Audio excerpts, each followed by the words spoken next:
लंबा एक अजगर रहता था। मेंढक ने अजगर को उनके आने का कारण बताया। धरती पर एक अभूतपूर्व सूखा पड़ा है, चारों तरफ तबाही मची है और उन्हें पानी मांगने के लिए स्वर्ग के राजा से मिलना है। अजगर ने उनकी बात मान ली और उनकी मदद करने के लिए तैयार हो गया। उसने अपने शरीर को स्वर्ग के खंभे के चारों ओर लपेटा और धीरे धीरे ऊपर चढ़ने लगा। बाकी जानवर भी अजगर के शरीर पर चढ़ गए। अजगर ने अपने शरीर को एक घुमावदार रास्ते की तरह बना लिया ताकि जानवर आसानी से ऊपर चढ़ सके, लेकिन उसका शरीर बहुत फिसलन भरा था। भालू का पैर फिसल गया और वह 100 मीटर ऊंचे खंभे से गिरने ही वाला था। तभी अजगर ने अपनी पूंछ से उसे समय रहते बचा लिया। एक दिन की चढ़ाई के बाद वे सब स्वर्ग के स्तंभ के शिखर पर पहुंच गए। ऊपर एक ऊंची मीनार खड़ी थी जो स्वर्ग के राजा का निवास स्थान था। जब अजगर उन्हें स्वर्ग के महल के सामने ले आया तो जानवर यह सोचने लगे कि राजा से कैसे मिले, क्योंकि द्वार पर एक नीला ड्रैगन पहरा दे रहा था। मेंढक ने कहा कि वह ढोल बजाएगा और बाकी जानवर नकली पहाड़ के पीछे छिप जाएं। मेंढक लगातार ढोल की छड़ी से ढोल बजाने लगा।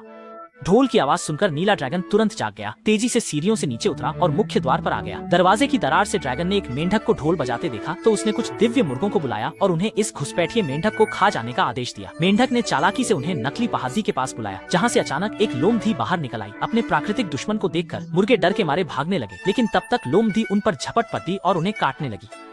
ये देखकर नीले ड्रैगन ने तुरंत कुत्तों के एक झुंड को बुलाया, लेकिन लोमड़ी उनका सामना नहीं कर सकी, इसलिए भालू को आगे आना पड़ा। कुत्तों के संभलने से पहले ही भालू उन पर झपटा और अपने पंजों से एक एक करके उन्हें दूर फेंक दिया। साथियों को बुरी तरह हारते देख नीले ड्रैगन को खुद मैदान में उतरना पड़ा। हालांकि ये शक्ति का बद्धा अंतर था, फिर भी भालू ने हिम्मत नहीं हारी। जल्द ही बाकी जानवर भी भालू की मदद के लिए ड्रैगन पर टूट पड़े थे। इस लड़ाई का फायदा उठाकर मेंढक तेजी से महल के दरवाजे की ओर भागा। ड्रैगन ने उसे रोकने की कोशिश की, लेकिन बाकी जानवरों ने उसकी पूंछ पकड़कर उसे पीछे खींच लिया। महल के दरवाजे से अंदर जाकर मेंढक सीधे मुख्य दरबार में पहुंच गया।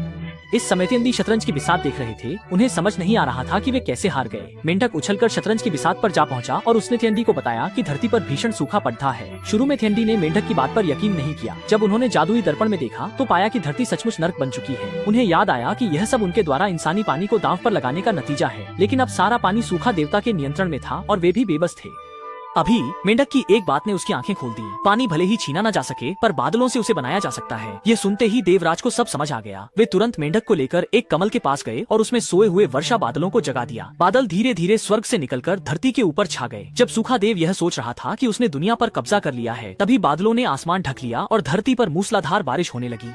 बारिश का पानी जमा होकर नदियां और झीलें बन गया। पानी मिलते ही हर चीज फिर से जीवित हो उठी। यह देखकर देवराज बहुत खुश हुए और उन्होंने इंद्रधनुष के पुल से उन जानवरों को वापस धरती पर भेज दिया।